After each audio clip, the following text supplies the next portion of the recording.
Hai guys, kembali lagi dengan saya Reski Erlinda. Nah, di video kali ini masih sama dengan tujuan saya dari video pertama, yaitu membuat untuk memenuhi ujian tengah semester.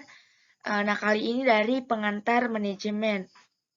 Adapun materi yang akan saya bahas nantinya yaitu mengenai tugas 7 tentang manajemen operasi dan produktivitas dalam organisasi. Nah, dalam tugas 7 ini yang menjadi tugas utama yaitu meringkas pertanyaan yang muncul dari diskusi antara tim pro dan tim kontra. Nah, topik diskusi manajemen operasi dan produktivitas dalam organisasi yaitu yang pertama, apa yang dimaksud dengan manajemen operasi? Yang kedua, apa yang membedakan antara manajemen operasi dan manajemen produksi? Yang ketiga, apa yang dimaksud sistem produksi? Sebutkan 4 elemen desain dalam desain sistem produksi. Yang keempat, sebutkan berapa teknik dalam manajemen persediaan. Yang kelima, apa yang dimaksud dengan metode just in time? Jelaskan. Yang keenam, mengapa manajemen jasa sangat penting bagi perusahaan? Jelaskan. Yang ketujuh, apa yang dimaksud manajemen perubahan? Yang kedelapan, sebutkan langkah-langkah dalam melakukan manajemen perubahan. Nah, kemudian tim pro memberikan jawaban, yaitu yang pertama, manajemen operasi merupakan serangkaian proses dalam menciptakan barang, jasa, atau kegiatan yang mengubah bentuk dengan menciptakan atau menambah manfaat suatu barang atau jasa yang akan digunakan untuk memenuhi kebutuhan manusia, serta berusaha untuk menyeimbangkan biaya dengan pendapatan untuk mencapai laba operasi yang lebih tinggi. Nah, jawaban kedua dari tim pro yaitu manajemen produksi mengacu pada manajemen kegiatan yang berkaitan dengan produksi barang. Di sisi lain, manajemen operasi adalah selangkah lebih maju dari manajemen produksi, atau dapat dikatakan bahwa manajemen produksi adalah bagian dari manajemen operasi. Manajemen operasi seperti namanya adalah administrasi operasi bisnis oleh para manajer organisasi. Nah, itu jawaban tim kontra mengenai pertanyaan yang kedua. Lanjut ke pertanyaan yang ketiga. Jawaban dari tim kontra yaitu sistem produksi adalah gabungan dari beberapa unit untuk elemen yang saling berhubungan dan saling menunjang untuk melaksanakan proses produksi dalam suatu perusahaan. Adapun yang termasuk unit atau elemen-elemen di dalam sistem produksi ini adalah yang pertama, produk perusahaan. Yang kedua, lokasi pabrik. Yang ketiga, letak dari fasilitas yang dipergunakan dalam perusahaan. Yang keempat, elemen lingkungan kerja karyawan perusahaan serta standar produksi yang berlaku dalam perusahaan tersebut. Lanjut dari jawaban yang keempat yaitu ada 4 teknik yang dapat digunakan untuk melakukan manajemen persediaan, yaitu Economic Order Quantity atau EOQ. Yang kedua, Periodic Review. Yang ketiga, Material Requirement Planning atau MRP. Yang keempat, Just in Time atau JIT. Nah, lanjut ke jawaban yang kelima dari tim pro, yaitu menurut tim pro Just in Time atau JIT adalah suatu sistem produksi yang dirancang untuk mendapatkan kualitas, menekan biaya, dan mencapai waktu penyerahan seefisien mungkin dengan menghapus seluruh jenis pemborosan yang terdapat dalam proses produksi sehingga perusahaan mampu menyerahkan produknya, baik barang maupun jasa, sesuai kehendak konsumen tepat waktu. Nah, jawaban yang keenam yaitu setiap perusahaan pasti memiliki tujuan utama, baik itu dari segi keuntungan maupun tujuan pengembangan sumber daya manusia. Maka dari itulah perusahaan membutuhkan sebuah manajemen untuk melihat sejauh mana perusahaan berkembang sesuai yang telah ditargetkan. Manajemen itu sendiri didefinisikan sebagai sebuah proses perencanaan, pengorganisasian, pengkoordinasian, dan pengontrolan sumber daya untuk mencapai sasaran secara efektif dan efisien. Nah, lanjut, karena dengan mengedepankan sistem manajemen dapat membuat operasional perusahaan itu sendiri juga lebih baik dan teratur, maupun menjalankan sistem yang terarah dan sesuai tujuan awal dari perusahaan itu sendiri. Dengan demikian, maka perusahaan yang dijalani bisa berkembang menjadi lebih baik dan berjalan lebih optimal. Nah, lanjut ke jawaban yang ketujuh, yaitu menurut tim Pro, manajemen perubahan adalah bentuk usaha yang dilakukan guna mengelola seluruh akibat yang dihasilkan karena adanya perubahan dalam suatu perusahaan. Manajemen perubahan juga adalah sebagai alat serta teknik untuk mengelola manusia pada sisi proses perubahan agar bisa mencapai hasil yang dibutuhkan. Nah, jawaban yang ke-8 menurut tim Pro yaitu yang pertama, identifikasi tipe perubahan. Yang kedua, identifikasi tujuan perubahan. Yang ketiga, identifikasi siapa saja yang terlibat. Nah, itu dia tanggapan atau jawaban dari tim Pro mengenai pertanyaan-pertanyaan yang muncul atau topik-topik pertanyaan dari tugas 7 ini. Nah, kemudian tim kontra memberikan pertanyaannya kepada tim Pro. Nah, yang pertama, bisa berikan contoh satu barang ataupun jasa yang dimaksud. Yang kedua, apa contoh manajemen operasi? Yang ketiga, bagaimana contoh penggunaan standar produksi yang berlaku di kebanyakan perusahaan? Yang keempat, bisakah Anda menjelaskan 4 teknik yang dapat digunakan untuk melakukan manajemen persediaan? Yang kelima, sebutkan contoh JIT.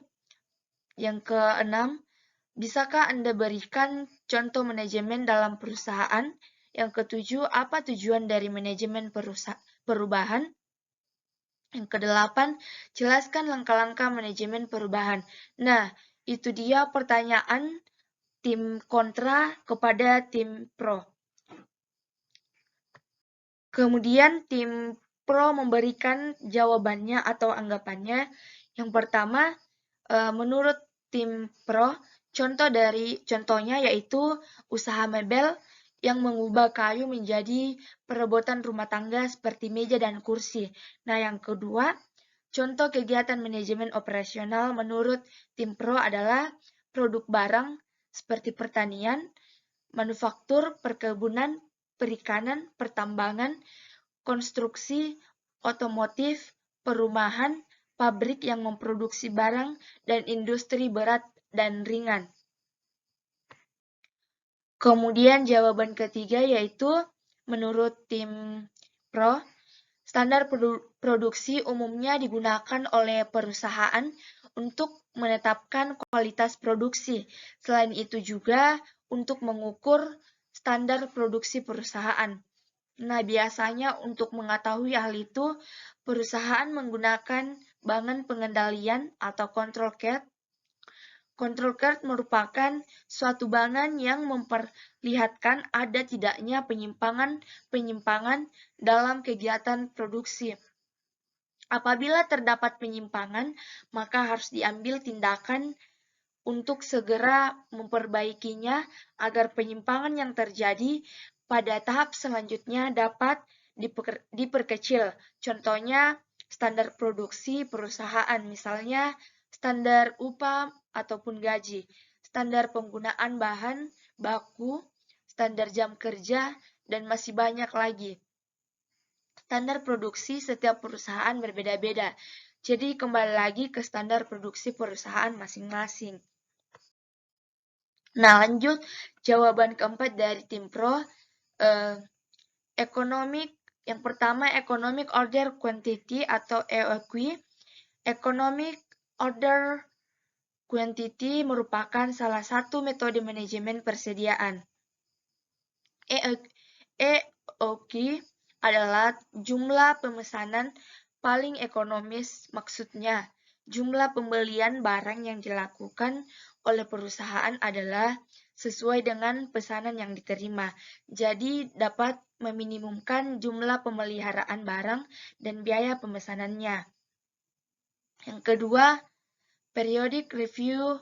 Pada metode ini yang harus Anda lakukan adalah memesan barang persediaan dengan jangka waktu interval yang sama. Pertama yang harus Anda lakukan adalah membuat jadwal pemesanan barang. Pemesanan barang dapat dilakukan sesuai dengan jadwal yang telah dibuat, sehingga biaya yang akan dikeluarkan dapat diperkirakan sebelumnya. Kemudian material requirement planning atau MRP merupakan metode MRP atau metode perencanaan kebutuhan material, yaitu perencanaan dan pengendalian persediaan untuk menjamin material atau bahan baku selalu tersedia untuk memenuhi kebutuhan.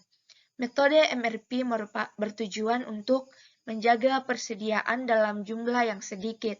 Karena jumlah persediaan sedikit, maka biaya persediaan juga menjadi kecil. Perencanaan yang dimaksud pada metode ini meliputi rencana penjadwalan pembelian, jadwal produksi, dan pengiriman material. Kemudian just in time atau JIT, metode ini merupakan metode di mana perusahaan tidak menyetok atau tidak memiliki persediaan. Just in time berasumsi jika perusahaan tidak memiliki persediaan, maka perusahaan tidak memiliki biaya atau beban atas persediaan. Nah, perusahaan mendatangkan bahan baku hanya pada saat dibutuhkan saja. Caranya adalah dengan bekerja sama dengan supplier atau pemasok bahan baku. Kemudian jawaban yang kelima dari tim Pro yaitu contoh just in time bisa dilihat dari perusahaan otomotif ternama Toyota. Pada tahun 1938, Toyota ingin melakukan efisiensi komponen biaya produksi agar ongkos produksi semakin minim, sehingga Toyota bisa menghemat bahan baku serta meningkatkan keuntungan.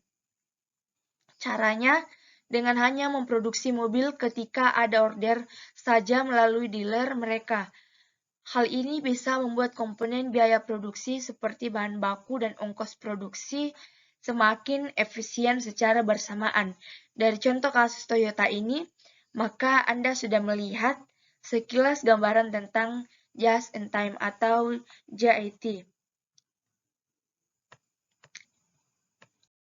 Kemudian lanjut, jawaban yang keenam yaitu contoh manajemen dalam perusahaan, salah satunya seperti mengatur keuangan dalam perusahaan. Yang ketujuh, hal paling penting tujuan dari manajemen perubahan di suatu perusahaan menurut tim Pro adalah memperbaiki efektivitas perusahaan agar dapat bersaing di pasar ekonomi modern. Upaya yang dilakukan ini termasuk perbaikan efektivitas tenaga kerja, perbaikan sistem dan struktur organisasi, dan juga implementasi strategi perusahaan. Yang kedelapan, yang pertama yaitu identifikasi tipe perubahan. Ketika Anda harus melakukan perubahan di dalam organisasi, pertama-tama perlu mengidentifikasi tipe dari perubahan tersebut. Contohnya, Anda sebagai kepala organisasi memperkenalkan standar baru tentang kerasnya. Yang kedua, identifikasi tujuan perubahan. Tugas kedua adalah mengidentifikasi tujuan-tujuan perubahan, kemudian merencanakan tujuan-tujuan tersebut secara jelas dan memberikan batasan antara waktu dengan perubahan mana yang dapat diterima. Kemudian, identifikasi siapa saja yang terlibat. Hal selanjutnya yang perlu dipikirkan adalah mengenai profil orang-orang yang terlibat dalam perubahan. Profil orang-orang tersebut seharusnya dapat mengorganisasi informasi dari semua orang terlibat dalam upaya perubahan. Setiap orang akan mempunyai prioritas dan minat yang berbeda berdasarkan fungsi mereka. Kebijaksanaan dan diplomasi harus digunakan ketika mempresentasikan tujuan perubahan kepada kelompok. Nah, itu dia jawaban dan tanggapan dari antara tim pro dan tim kontra. Sekian yang dapat saya jelaskan. Jika ada salah penulisan dalam PPT yang telah saya buat atau ada salah penjelasan setiap kata yang telah saya jelaskan, mohon dimaafkan. Sekian dari saya, terima kasih.